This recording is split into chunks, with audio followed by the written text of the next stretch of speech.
الحمد لله وكفى وسلام على عباده الذين اصطفى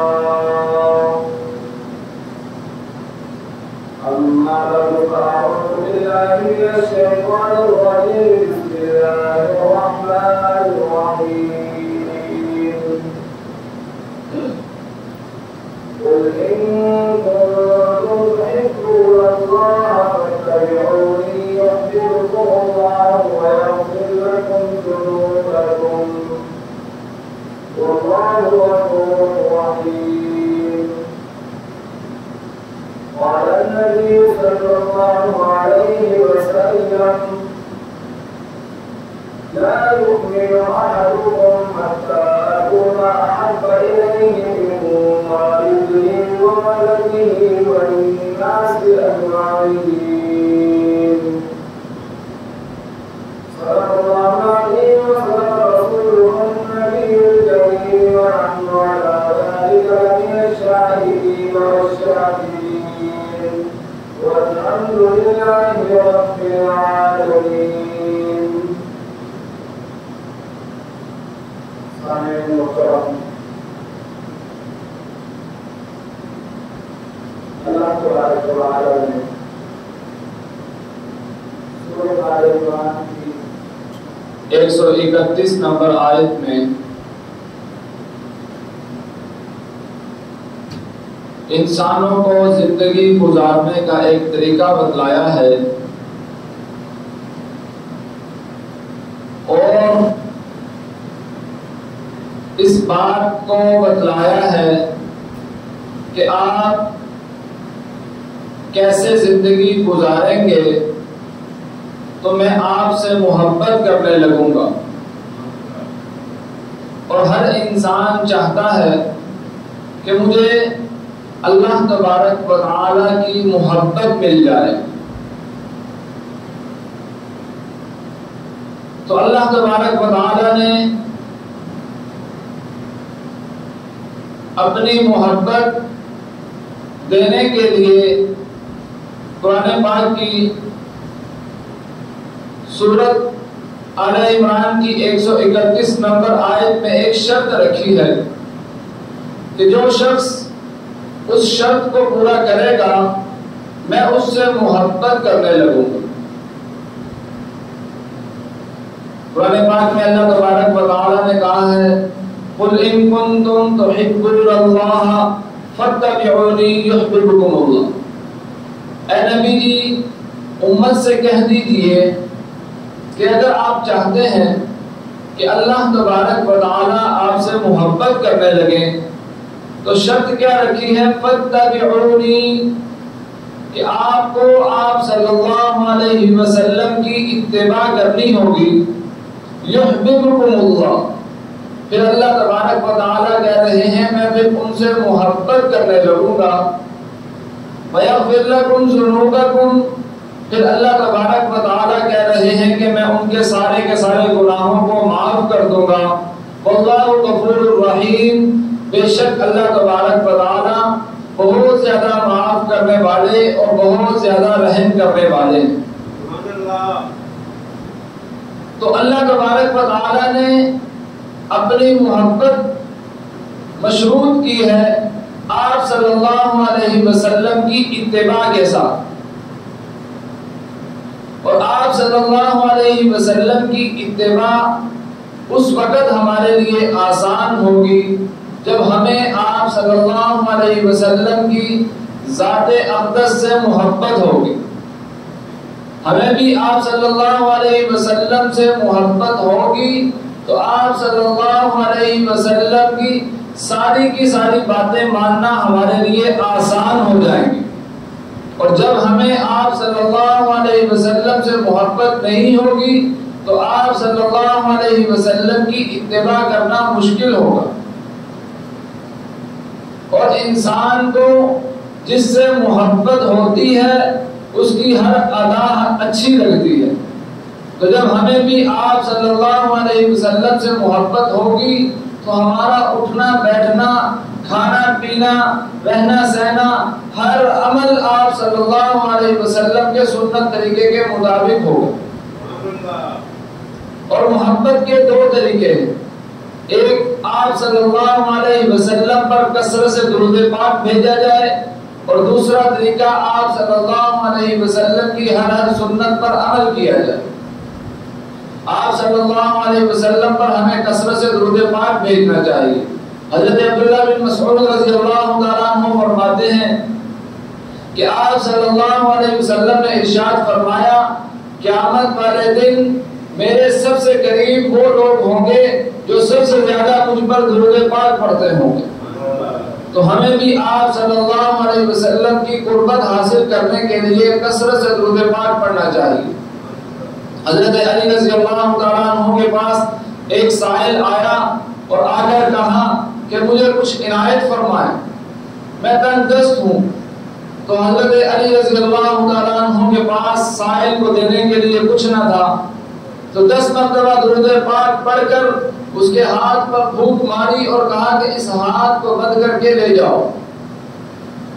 وہ شخص وہ سائل کہنے لگا کہ جب میں اس احاطے سے باہر نکلا تو میں نے ہاتھ کھولا تو اس میں سے سونے کے دینار نکلے، کہ درود پاک کی برکت ہے۔ تو ہمیں بھی آپ صلی اللہ علیہ وسلم سے محبت کا اظہار کرنے کے لیے کثرت سے درود پاک پڑھنا ہوگا۔ اور صحابہ اکرام رضوان اللہ تعالی علیہم اجمعین نے محبت کر کے بتلائی کہ محبت کیسے کی جاتی ہے۔ جب محبت ہوتی ہے تو بات ماننا آسان ہوتا ہے، محبت نہیں ہوتی بات ماننا مشکل لگتا ہے۔ ایک صحابی کے بارے میں آتا ہے، اپنے باغ میں کام کاج میں مصروف تھے، ان کا بیٹا بھاگتا ہوا گیا کہ اے ابا جان، مدینہ میں اللہ کے نبی کا انتقال ہو گیا۔ اسی جگہ کھڑے کھڑے ہاتھ اٹھائے اور کہا کہ اے اللہ، میں جن آنکھوں سے تیرے نبی کو دیکھا کرتا تھا، میرا دل گوارا نہیں کرتا کہ میں تیرے نبی کے علاوہ ان آنکھوں سے کسی اور کو دیکھوں، مجھے نابینا کر دے۔ تو اللہ تبارک و تعالیٰ نے وہی ان کی دعا کو قبول کیا اور وہ صحابی اسی باغ میں کھڑے کھڑے نابینا ہو گئے۔ انہوں نے اپنی آنکھیں کیوں گنوائیں؟ آپ صلی اللہ علیہ وسلم کی محبت کی خاطر۔ آج ہمیں بھی محبت ہوگی تو بات ماننا آسان ہوگا، محبت نہیں ہوگی تو اتباع کرنا مشکل ہوگا۔ آج ہم اپنی خوشی اور غمیوں میں ہم ہر لمحے میں دیکھ لیں کہ ہم کتنی آپ صلی اللہ علیہ وسلم سے محبت کرتے ہیں اور کتنی اتباع کرتے ہیں۔ اپنا محاسبہ ہم خود کر سکتے ہیں۔ اور اتباع بھی صحابہ اکرام رضوان اللہ تعالی علیہم اجمعین نے کر کے بتلا دی۔ آپ صلی اللہ علیہ وسلم مسجد نبوی میں ایک مرتبہ وعظ فرما رہے ہیں، کچھ صحابہ مسجد کے اندر کھڑے تھے تو کچھ صحابہ مسجد کی طرف آ رہے تھے، تو آپ صلی اللہ علیہ وسلم نے ارد گرد کھڑے صحابہ سے کہا کہ بیٹھ جاؤ۔ تو حضرت عبداللہ بن مسعود رضی اللہ تعالیٰ عنہ مسجد کی طرف تشریف لا رہے تھے، ایک پاؤں مسجد کے اندر تھا ایک باہر۔ تو جب آپ صلی اللہ علیہ وسلم نے بیٹھ جاؤ کی آواز لگائی تو حضرت عبداللہ بن مسعود رضی اللہ تعالیٰ عنہ اسی جگہ بیٹھ گئے، یعنی ایک پاؤں مسجد کے اندر تھا ایک باہر، راستے میں بیٹھ گئے۔ تو آپ صلی اللہ علیہ وسلم اونچی جگہ پر کھڑے ہو کر وعظ فرما رہے تھے، تو کہا کہ اے عبداللہ، آپ راستے میں بیٹھ گئے۔ تو حضرت عبداللہ بن مسعود رضی اللہ تعالیٰ عنہ کہنے لگے، اے اللہ کے نبی، آپ کی آواز میرے کان میں پڑی کہ بیٹھ جاؤ، میرے دل نے گوارا نہیں کیا کہ ایک قدم بھی آگے چلو۔ کہ انہیں آپ صلی اللہ علیہ وسلم سے محبت تھی تو ان کے لیے آپ صلی اللہ علیہ وسلم کی اتباع کرنا آسان تھا۔ ہمیں بھی آپ صلی اللہ علیہ وسلم سے محبت ہوگی تو آپ صلی اللہ علیہ وسلم کی باتیں ماننا آسان ہوگی۔ حضرت عبداللہ بن عمر رضی اللہ تعالیٰ عنہ کے بارے میں آتا ہے کہ ایک مرتبہ سفر کر رہے تھے اپنے خادم کے ساتھ، تو سفر کرتے کرتے ایک جگہ پر کچھ جھکے، تو خادم نے کہا کہ جھکنے کی کوئی وجہ نہیں تھی، آپ کیوں جھکے؟ تو کہا کہ ایک مرتبہ میں اللہ کے نبی کے ساتھ یہاں سے گزر رہا تھا تو درخت ہونے کی وجہ سے آپ صلی اللہ علیہ وسلم یہاں سے جھک کر گزرے تھے، تو میں نے بھی آپ صلی اللہ علیہ وسلم کی اتباع میں یہاں سے جھک کر گزرا ہوں کہ وہ آپ صلی اللہ علیہ وسلم کے چھوٹی چھوٹی سنت پر بھی عمل کرنے کی کوشش کرتے ہیں۔ آج ہم بھی اپنی زندگی کو اس انداز سے اپنائیں کہ آپ صلی اللہ علیہ وسلم کی ہر سنت پر عمل ہو۔ ہمارے ذہنوں میں یہ بات ہوتی ہے کہ صحابہ اکرام رضوان اللہ تعالی علیہم اجمعین بڑے لوگ تھے، ہم اتنی مشقتیں برداشت نہیں کر سکتے کہ صحابہ اکرام رضوان اللہ تعالی علیہم اجمعین آپ صلی اللہ علیہ وسلم کی ہر سنت پر عمل کر سکتے تھے، ہمارے لیے کچھ مشکلات ہیں، ایسی بات نہیں ہے۔ ابھی اس دور میں تو سہولیات بھی زیادہ ہیں، ہمارے لیے آپ صلی اللہ علیہ وسلم کی ہر سنت پر عمل کرنا زیادہ آسان ہے۔ گزشتہ صدی کے کچھ واقعات، حضرت حسین احمد مدنی رحمۃ اللہ علیہ 18 سال آپ صلی اللہ علیہ وسلم کے روضہ اقدس کے پاس بیٹھ کر حدیث کا درس دیا، ادب کی وجہ سے ایک مرتبہ بھی اللہ کے نبی کا نام نہیں لیا، ادب کی وجہ سے۔ جب بھی حدیث پڑھانے لگتے آپ صلی اللہ علیہ وسلم کے روضہ اقدس کی طرف اشارہ فرماتے اور کہتے کہ یہ فرماتے ہیں، اور آگے حدیث بیان کرتے کہ محبت ہوگی تو بات ماننا آسان ہوگا، محبت نہیں ہوگی تو بات ماننا مشکل ہوگا۔ اس لیے ہمیں اپنے دل میں آپ صلی اللہ علیہ وسلم کی محبت کو اپنانا ہے۔ اس کے لیے سب سے بنیادی چیز کہ ہمیں کثرت سے درود پاک پڑھنا ہوگا اور آپ صلی اللہ علیہ وسلم کی ہر سنت پر عمل کرنا ہوگا۔ حضرت قاسم نانوتوی رحمۃ اللہ علیہ کے بارے میں آتا ہے، جب بھی حج یا عمرہ کے سفر پر جایا کرتے تو سواری سے اترتے ہی اپنے جوتے پاؤں سے اتار دیا کرتے کہ یہ میرے نبی کا شہر آ گیا، میرے نبی یہاں پر کبھی ننگے پاؤں چلے ہیں، کبھی جوتی پہن کر چلے ہیں، اس بات کا اندازہ نہیں ہے کہ کس جگہ کس حالت میں چلے ہیں، تو اس لیے میرا دل گوارا نہیں کرتا کہ میں اللہ کے نبی کے شہر میں جوتی پہن کر چلوں۔ تو اس لیے ہمیں بھی آپ صلی اللہ علیہ وسلم کی محبت اپنے دل میں اسی طرح پیدا کرنی ہوگی کہ ہمیں آپ صلی اللہ علیہ وسلم سے محبت ہوگی تو بات ماننا آسان ہوگی۔ احمد علی لاہوری رحمۃ اللہ علیہ کے بارے میں آتا ہے کہ ایک مرتبہ لاہور سے گزر رہے تھے تو ایک جنازہ جاتا ہوا دیکھا، تو جنازہ کچھ بڑا تھا، تو لوگوں سے پوچھا کہ یہ کس کا جنازہ ہے؟ تو لوگوں نے بتایا کہ ایک بچی کا جنازہ ہے۔ کہا کہ ایک چھوٹی سی بچی، اتنا بڑا جنازہ کیوں؟ تو پتہ چلا کہ یہ بچی آپ صلی اللہ علیہ وسلم کی ہر سنت پر عمل کیا کرتی، تو اس سے ایک سنت چھوٹی جس کی وجہ سے اس کو اتنا غم لگا کہ اس کی وجہ سے اس کا انتقال ہو گیا۔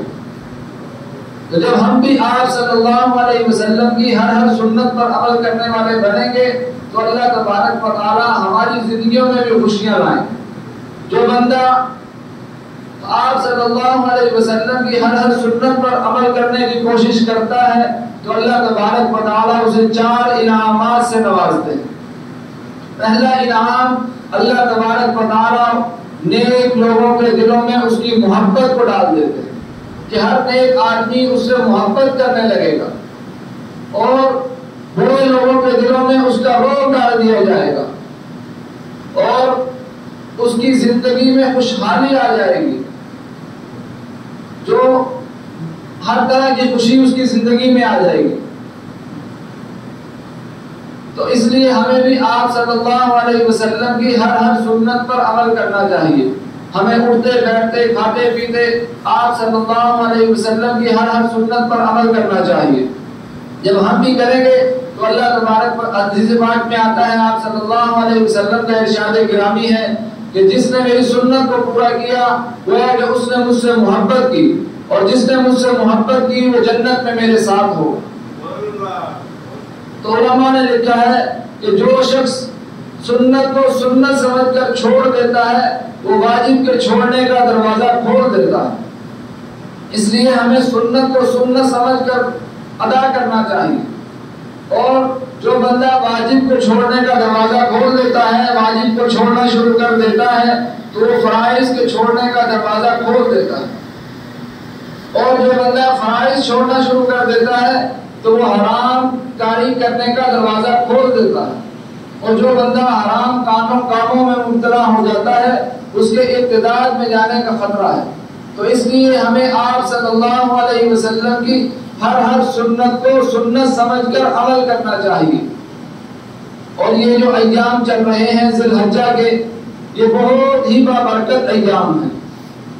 اس کے بارے میں مفتی تقی عثمانی صاحب کا ابھی میں خطاب سن رہا تھا، وہ یہ فرما رہے تھے کہ اللہ تبارک و تعالی ہر چیز کا عمل، ہر چیز کا ثواب بہت زیادہ بڑھا کر عطا فرماتے ہیں، کہ جو بندہ ان ایام میں ایک روزہ رکھتا ہے تو اللہ تبارک و تعالی اس کو پورے سال روزہ رکھنے کا ثواب عطا فرماتا ہے۔ جو بندہ ان ایام کی راتوں میں کسی ایک رات میں بھی عبادت کرتا ہے تو اللہ تبارک و تعالی اس کو لیلۃ القدر کی راتوں کے بقدر ثواب عطا فرماتا ہے۔ جو قرآن پاک کی تلاوت کرتا ہے، نوافل پڑھتا ہے، ذکر اذکار کرتا ہے، صدقہ دیتا ہے، بقیہ دنوں سے بڑھا کر اس کو ثواب عطا فرمایا جاتا ہے۔ تو اس لیے ہمیں ان ایام میں خاص طور پر عبادات کا اہتمام کرنا چاہیے، نوافل کا اہتمام کرنا چاہیے، ذکر اذکار کا اہتمام کرنا چاہیے، جتنا ممکن ہو سکے اللہ تبارک و تعالیٰ کے راستے میں مال خرچ کر کے صدقہ کرنا چاہیے، اور ہمیں 5 وقت کی نماز کا تو اہتمام ہر صورت ہر ممکن کرنا ہوگا۔ حدیث پاک میں بھی آتا ہے جو بندہ 5 وقت کی نماز کا اہتمام کرتا ہے اللہ تبارک و تعالیٰ اس کے رزق کی تنگی دور کر دیتے ہیں، جس کے لیے انسان مارے پھرتا ہے۔ حکم تو ایک مرتبہ بھی کافی ہوتا ہے۔ اللہ تبارک و تعالیٰ نے قرآن پاک میں 700 مرتبہ نماز کا حکم دیا، وَالَّذِينَ هُمْ عَلَىٰ صَلَوَاتِهِمْ يُحَافِظُونَ، کہ کامیاب ایمان والے تو وہ لوگ ہیں جو اپنی نمازوں کی حفاظت کیا کرتے ہیں۔ تو اس لیے ہمیں بھی 5 وقت کی نماز کا اہتمام کرنا ہوگا۔ پھر اللہ تبارک و تعالیٰ نے رزق کی تنگی کا وعدہ کر رکھا ہے کہ اس کے رزق کی تنگی نہیں ہوگی اس شخص کو، تو اس لیے ہمیں بھی 5 وقت کی نماز کا اہتمام کرنا ہوگا۔ آپ صلی اللہ علیہ وسلم نے اس دنیا سے جاتے ہوئے آخری جو الفاظ کہے کہ اے میری امت، نماز نہ چھوڑنا اور اپنے متحدوں کے ساتھ اچھا برتاؤ کرنا، کہ کتنی قیمتی چیز ہوگی جو اللہ کے نبی اس دنیا سے جاتے ہوئے کہہ رہے ہیں۔ تو اس لیے ہمیں 5 وقت کی نماز کا اہتمام کرنا ہوگا۔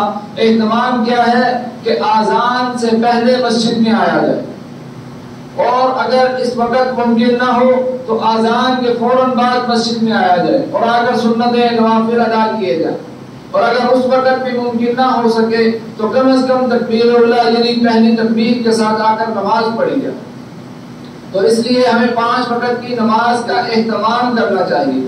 جو بندہ 5 وقت کی نماز کا اہتمام کرتا ہے تو اللہ تبارک و تعالیٰ نے اس کے ساتھ رزق کا وعدہ کر رکھا ہے کہ میں اس کو رزق کی تنگی نہیں آنے دوں گا۔ تو اس لیے ہمیں 5 وقت کی نماز کا اہتمام کرنا چاہیے۔ حضرت عمر رضی اللہ تعالیٰ عنہ کو ذی الحجہ کے آخری ایام میں جب فجر کی نماز میں خنجر مارا گیا کافر کی طرف سے، تو حضرت عمر رضی اللہ تعالیٰ عنہ زیادہ وقت بے ہوش رہتے تھے، ہوش نہیں آتا تھا۔ تو بہت سارے طبیب حضرات، ڈاکٹر حضرات اکٹھے ہوئے، ہوش دلانے کی کوشش کی مگر ہوش نہیں آ رہا۔